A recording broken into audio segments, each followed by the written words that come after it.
Some pain doesn't scream. It just stays, like fog in your lungs, like weight in your chest, like silence that follows you even when the world is loud. You carry it without even noticing, until one day it's not just heavy. It's who you are. That's the danger, not the pain itself, but how quietly it takes root, how suffering, when left unchecked, becomes identity, and how hard it is to let go of what you've held for so long, even if it's killing you. You've been told to fight it, to fix it, to drown it in noise. But the Stoics saw pain differently.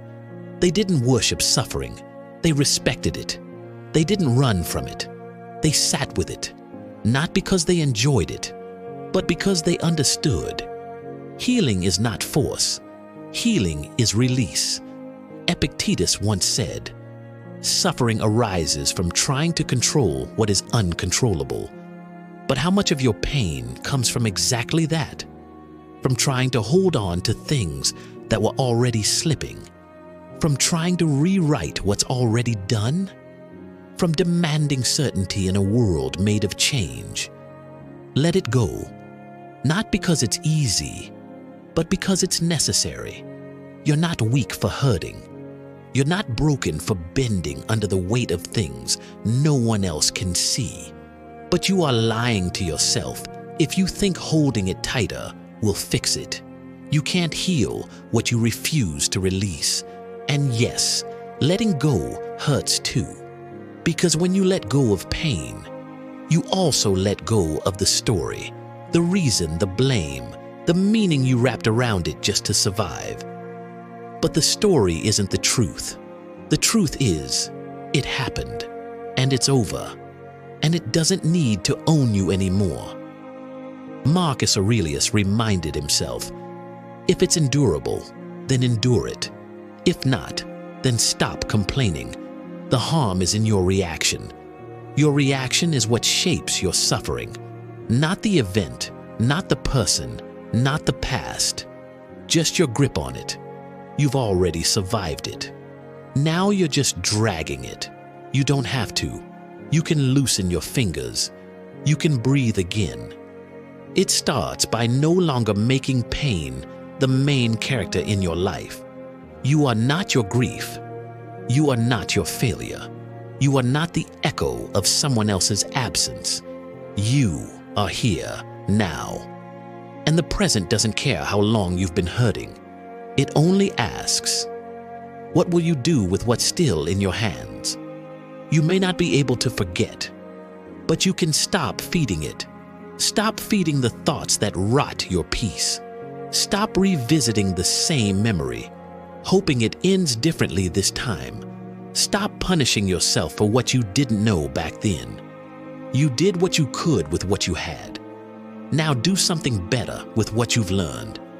Zeno taught that the goal is to live in harmony with nature, and nature never clings. It adapts, it sheds, it burns what no longer serves. The tree doesn't mourn its fallen leaves. The ocean doesn't apologize for letting go of the shore. Why should you? Release is not weakness, it is wisdom. Wisdom says, I cannot carry what is not mine anymore. I cannot stay loyal to my pain just because it feels familiar. I cannot build peace on top of what's rotting. So I will let it fall. Whatever it is, the regret, the resentment, the expectations, the fantasy, the need to be understood, the apology you'll never get. Let it fall. Not because you don't care, but because you finally do.